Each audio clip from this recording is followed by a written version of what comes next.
여러분 안녕하세요. 정원입니다. 서민들이 목돈을 마련하기란 정말 하늘의 별 따기만큼이나 어려운 일인데요. 그래서 자연스레 부동산 투자에 눈을 돌리게 되고 하루가 다르게 변화하는 부동산 정책이나 시장 상황에 따라 발빠르게 대처해야 하는 것 또한 사실입니다. 그래서 오늘도 재테크 전문가 베이투리그룹의 테드진 씨를 모시고 2020년 경자년 새해를 포함해 향후 10년간 토론토 콘도 시장 전망에 대해서 자세히 살펴보도록 하겠습니다. 안녕하세요. 반갑습니다. 안녕하세요. 늦었지만 새해 복 많이 받으십시오. 건강하시고요. 네. 올해는 경자년 쥐해라고 해서 더 번성하는 해가 된다고 하더라고요. 오늘도 네. 좋은 정보 부탁드리겠습니다. 네. 저희가 지난해 마지막 방송이었죠. 저희가 이제 지난 10년을 돌아보고 향후 10년을 내다본다라는 주제를 가지고 저희가 얘기를 나누다 보니까 처음에 저희가 거의 경제사에 가까운 10년을 얘기하다 250년 전까지 돌아가는 그렇죠. 네, 그렇죠? 네. 거의 뭐 강의를 듣는 듯한 네, 그런 유익한 시간이었는데, 자, 저희가 마지막으로 말씀하셨던 게 아마 신자유주의까지 저희가 얘기를 했던 것 같아요. 네, 네. 근데 그 신자유주의가 과연 캐나다 이 부동산 시장과 이 원리와 어떤 연계성을 가지고 있는 건지, 왜 그걸 말씀해 주셨는지 자세하게 다시 한번 설명 부탁드리겠습니다. 네, 이제 지난 시간에 이제 짧은 경제사 여행을 우리가 다녀왔는데요. 네. 그게 좀 이제 꼭 필요했다 싶은 게요. 그 과거를 우리가 이해를 해야 네. 미래도 내다볼 수가 있는 거죠. 맞아요. 미래도 예측을 할 수 있는 거거든요. 그렇죠? 네. 네네. 그래서 지난주에 그래서 그 지난 시간에 네네. 그래서 신자유주의와 수정자본주의 차이점까지는 네, 설명을 드릴 수 있었던 것 같아요. 네. 그래서 그 부분이 중요한 게 캐나다 부동산 시장 그리고 캐나다에서 어떤 투자 재테크를 하실 때 네. 그 어떤 차이점이 있고 우리가 왜 조금 더 안전한 시스템을 가지고 있는지 좀 더 이제 그 어떤 마인드셋을 가지고 방향 설정을 하실지가 그 차이점을 이해하시면은 좀 더 도움이 될 것 같아요. 그래서 신자유주의 얘기까지는 됐으니까 네네. 그 이후에 2008년도 서브프라임 금융위기, 2009년도 금융위기 시절 이야기로 다시 한번 짚어드리면요. 네. 미국은 와장창 해가지고 오랜 동안 헤맸단 말이에요. 네, 말씀하셨어요. 근데 캐나다는 좀 오래 갔죠. 금방 좀 찔끔하더니 다시 정상 회복을 했어요. 왜 그랬냐라는 거죠. 그래서 그 차이점을 이해를 하시면은 이래서 캐나다는 뭐 그래도 그나마 괜찮은 네, 우리가 좀, 네. 상당히 럭키하구나 캐나다에 있다라는 게 그런 걸 이해하실 수 있을 것 같아요. 네. 그 미국하고 한국은 결국은 이제 신자유주의를 적극적으로 받아들였기 때문에 그런 거거든요. 아마 한국의 그 저축은행 사태 지금으로부터 한 7, 8년 전이죠. 그 사례를 한번 샘플로 보여드리면 그러면은 캐나다는 왜 그런 일이 일어나지 않았고 앞으로도 별로 일어나지 않을 그 확률이 큰지를 네. 이해하실 수 있을 것 같더라고요. 네네. 신자유주의 때문에 많이 나온 그 이야기, 새로운 단어들이 나온 게 파생금융상품 뭐 이런 이야기 들어보셨잖아요. 네, 맞아요. 네? 많이들 가입하시고. 네. 신자유주의는 이제 규제 완화로 대변이 되고요. 네. 수정자본주의는 규제 강화라고 이렇게 이해를 하시면 될 것 같은데 네네. 그 여러 가지 파생금융 상품이 나오면서 미국에서 나왔던 금융 기법 중에 하나가 프로젝트 파이낸싱이라는 게 있어요. 네, 프로젝트 파이낸싱이요? 네, 들어보셨나요? 아니요. 안 들어보셨어요? 네. 프로젝트 파이낸싱이라는 게 뭐냐면 그러면 선시공 후분양 뭐 이런 얘기 들어보셨나요? 네, 그건 들어봤죠. 선시공 후분양, 선분양, 후시공, 선시공 후분양 이런 얘기 들어보셨을 거예요. 네, 맞습니다. 그러니까 미국하고 한국에서는 이제 프로젝트 파이낸싱 제도라는 거를 적극적으로 받아들이면서 네. 선시공 후분양이 가능했단 말이에요. 프로젝트 파이낸싱이 뭐냐면 아파트, 한국에서는 아파트죠. 네. 캐나다는 콘도라고 네네. 하고요. 아파트를 짓기 전에 은행권에서 공사비를 수천억 단위를 빌려주는 그렇죠. 거예요. 네, 그렇죠. 네? 그럼 이제 짓고 나서 분양을 하는 게 선시공 후분양이죠. 네. 근데 그게 이제 성행해 왔단 말이에요. 한국에서요. 짓고 나서 분양을 하고. 근데 그게 어떤 결과로 이어졌냐면 이제 우리 그 베이비붐 세대 아시죠? 네, 베이비붐 세대가 베이비붐. 혹시 몇 년생부터 몇 년생까지이신지 아시나요? 네, 저는 저보다 윗세대입니다. 그러니까 북미는 1948년생부터라 그래요. 네. 2차 세계대전이 끝나고 그 이제 베이비 붐이 일어났던 시절. 한국은 1953년도 6.25 전쟁이 끝나고 나서 1965년생, 66년생까지 네. 그러니까 베이비 붐 세대인데 아마 다들 이 시청자분들도 베이비 붐 세대가 많으실 것 같아요. 네, 네. 그 집집마다 6남매, 7남매, 8남매, 그죠? 단칸방에서 막 6남매가 한 입을 덮고 자면서 막 수제비 끓여 먹고 이랬던 옛날에 예. 저희 그 한강의 기적을 일으켜신 주역들이세요. 베이비붐 네. 세대가요. 네. 그래서 급속한 경제 발전을 이루었는데 그 한국의 그 베이비붐 세대가 장년기에 접어들면서 좀 제가 생각해도 좀 말도 안 되는 정책이 하나가 도입이 됩니다. 아까 말씀하셨던 그 네, 산하 제한 정책. 둘만 낳아 잘 기르자. 네, 네, 네. 네? 그리고 뭐 하나씩만 낳아도 삼천리는 초만 원. 막 이러면서 그 산하 제한 정책을 하는 거예요. 근데 그 네. 베이비붐 세대가 그 청장년기 때는 대한민국의 평균 수명이 한 62세 뭐 이렇게 됐는데 그래서 한 60세 되면은 환갑 잔치 하시고 맞아요. 그때 큰 몇 년 잔치였죠. 예, 뭐 네. 그 몇 달은 큰아들 집, 몇 달은 작은아들 집 이렇게 소일을 하시면서 돌아가시는 게 평범한 네. 생이었는데 지금 이제 인생 100세 시대가 돼버렸어요. 그럼요. 요새 환갑잔치 하시는 집 없잖아요. 네. 보셨나요?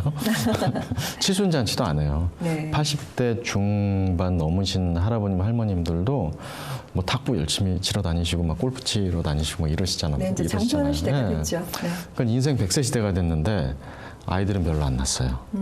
예? 그리고 그 아이들이 지금 자라서 청년이 됐는데 문제가 뭐냐면 그 직장을 구하기가 힘들어요. 그러니까 결혼도 포기. 예? 그리고 또 그 30대 중후반도 처녀 총각들이 많은데 그나마 결혼을 해도 애를 또 안 낳아요. 예?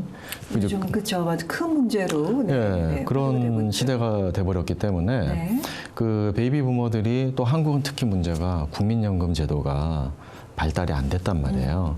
그러니까 이제 베이비 부모들이 이 은퇴를 앞뒀는데 연금은 부족하지. 그러니까 어떻게 해요? 다운사이징에 나섭니다. 네. 그래서 네. 소유하고 계시던 아파트를 대거 그래서 예, 대거 이제 팔고 다운사이징을 해서 나오는 돈으로 이제 노후 자금을 조달을 하는 사람들이 많이 늘어난 거예요. 네. 그러다 보니까는 물량이 많이 나온 거죠, 마켓에요. 근데 그걸 젊은 층에서 그걸 수요를 그 못 해주는 거예요. 사주질 네. 못하니까 미분양 사태가 난 거예요. 그러니까 지금 결국에 말씀하시는 게 저희가 이제 선시공을 했는데 결국에는 그 분양을 해야 되는 그 시점에 있어서 분양이 다 되지 않은 미분양 사태가 결국에 이제 일어난다라는 말씀을 해주시고 계신 거죠? 그렇죠. 네네네. 선시공을 했는데 미분양이 나면은 건설회사 망합니다. 그렇죠. 네? 왜냐하면 수천억 단위의 그 프로젝트 파이낸싱 자금을 끌어다가 썼는데 이자 비용이 엄청날 거 아니에요. 네. 그러니까 건설회사 망하고요. 그럼 은행들은 부실 채권이라는 걸 떠안게 되는 거예요. 네. 근데 부실 채권이 한두 개면 괜찮은데 여러 개면은 은행이 망하죠. 결국 이제 도미노처럼. 예. 네. 그러니까 많은 연쇄적으로 건설회사들이 그렇게 되네요. 망하고 네. 여러 은행들이 망했던 게 대한민국의 저축은행 사태고 미국의 서브프라임 금융위기의 사태거든요. 네. 은행에다가 저축하신 분들은 어떻게 됐을까요? 그 은행에다가.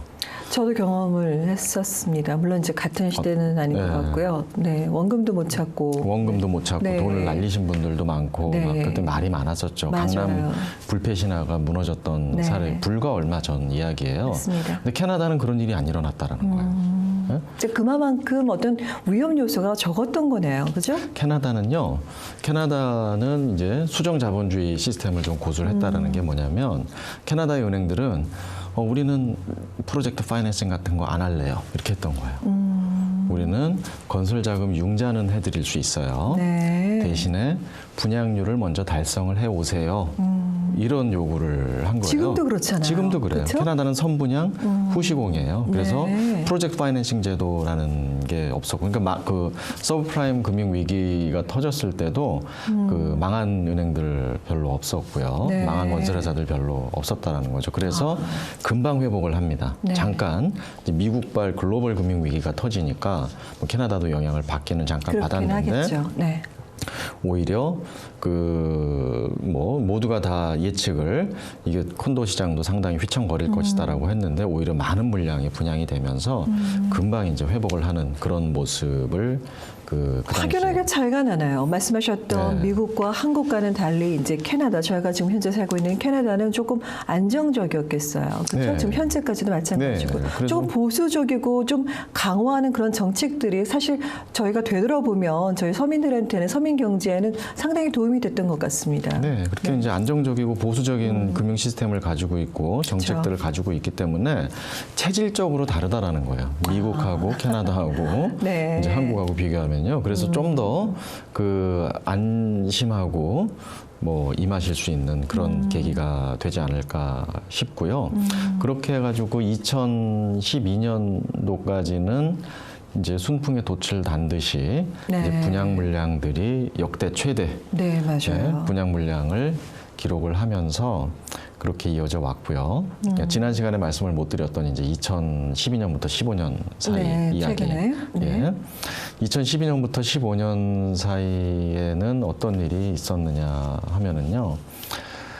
그 언론에서 네. 난리가 났었어요. 네. 혹시 기억나시나 모르겠는데 이제 IMF나 이런 그 세계적인 은행들이 이제 리포트를 써서 발표를 막 하고 이랬었어요. 네. 캐나다 시장 머지않아 폭삭, 망할 것이다. 거품, 30%가 거품이다, 막 이런 식으로 네. 너무 지금 과열이다 이런 식으로 언론에서 이제 그 헤드라인마다 네네. 이렇게 중계 방송을 하다시피 그렇게 했었던 그 시절이 2012년도부터 그런 일이 있었고요. 네. 그래서 3년, 그 2011년부터 한 2, 3년간, 한 3, 4년간 침체기, 정체기에 있었습니다. 캐나다 시장에 그런 언론의 헤드라인 네. 때문에요. 근데 그 제가 말씀을 이제 꼭 드리고 싶은 부분은 뭐냐면 우리가 아까 경제 쪽이 너무 어렵다라고 말씀을 하셨지만 그거를 기본적인 사항들을 우리가 좀 알고 계셔야 행간을 읽으실 수가 있어요. 네, 무슨 네? 말씀인지 알겠습니다. 이게 카더라 통신인지 이 네. 기사가 진짜인지 그렇죠. 아니면 엉뚱한 이야기인지 그러니까 IMF라는 데서 했다고 하니까 발표를 했다고 하니까 사람들이 다 패닉을 했었죠. 그렇죠. 이제 맹신을 하게 되죠. 네, 근데 IMF라는 기관이 그런 엉터리 리포트를 엄청나게 많이 쓰는 그런 기관이고 아무도 책임지지도 네. 않고 이제 그런 곳이거든요. 근데 그런 데서 이제 그런 기사가 나오면 카피 앤 페이스트를 하는 거예요. 많은 신문들이. 입에서 일부러도 전해지고 자극적인 헤드라인이 뉴스가 더 잘 팔리니까 네, 이제 좀 이렇게 맞습니다. 지금 전반적으로 잘 돌아가고 있습니다. 순풍에 돛을 달고 가고 있습니다. 이러면은 별로 사람들이 관심 있게 안 보잖아요. 그렇죠. 그러니까 막 말초신경을 자극하는 그런 헤드라인들을 막 쓰는 경향들이 있습니다. 그래서 그거를 보실 줄 아는 그런 안목을 좀 갖추어 드리는 게 저희 같은 사람들의 임무인 것 같기도 하고요. 그래서 아무튼 그때가 오히려 우리 멤버들한테는 상당히 기회이기도 했었죠. 아, 네. 네? 이제 분양이 안 되거든요. 건설회사들 네. 입장에서는 이제 분양이 돼야 은행권에서 공사비를 따서 공사를 들어갈 수가 있는데 분양이 잘 안 되니까 이제 좀 더 파격적인 딜을 가져올 수 있었다. 그러니까 지금 이너서클 멤버를 말씀하시는 거죠? 그렇죠, 지금 멤버라고 그렇죠. 말씀하시는 거는 저희 오히려? 멤버뿐만이 아니라 그 당시에 좀 적극적으로 시장에 참여하셨던 분들은 그런 결실을 보실 수가 있었고요. 그때 헤드라인들이 뭐냐면 2015년도가 되면 난리가 난대요. 네, 그냥 와장창하고 다 왜 그러냐면 지금 너무 많이 분양이 됐고 너무 많이 짓는다. 네, 그래서 2015년도가 되면 이제 그 유닛들이 다 완성이 되기 때문에 공실률도 엄청나게 늘어날 거고 또 그거를 투자 목적으로 산 사람들은 이제 물건을 내다 팔면 가격도 떨어질 네. 거고 그러면 렌트비도 못 받는 사람들이 많을 거고 그래서 또 그런 어떤 공포 분위기가 조성되는 그래서 근데 사실 네. 말씀드리기 죄송하지만 그러니까 저를 포함해서 일반 시민들은 네. 언론 미디어에 그대로 노출이 되어 있기 때문에 그거를 보고 믿지 않을 수가 없거든요. 결국엔 이제 저희가 정보를 얻는다라는 게 결국에는 이제 저희가 찾아서 공부를 하지를 않는 한 거기에 따른 어떤 난리지가 없으면 사실은 이제 맹신을 하게 되죠. 그래도 이제 공신력 있는 방송사라든지 신문사에서 발표하고 또 아까 말씀하신 많이 들어본 어떤 기관에서 발표를 했다라고 하면 저희는 이제 믿게 되는데 자, 그런 말씀하신 것처럼 좀 경제 원리나 정책에 대해서 정확히 좀 알고 있어야지만 그래도 그 틈새를 저희가 공략을 해서 수익을 볼 수 있다. 그걸 뒷받침해 줄 수 있을 만한 어떤 다른 정책이라든지 아니면 말씀하신 좀 그 직접 그 사례라고 할까요? 네, 실제 사례를 좀 말씀해 주시겠어요? 네. 네, 뭐 좋은 그 이제 코멘트이신데요. 그 제가 느낀 게 뭐냐면 그 네거티브한 좀 무시무시한 네. 헤드라인이 5개가 있어요. 네? 그러면 또 긍정적인 헤드라인이 5개가 있어요. 신문 기사가요. 네. 누가 오를까요? 네?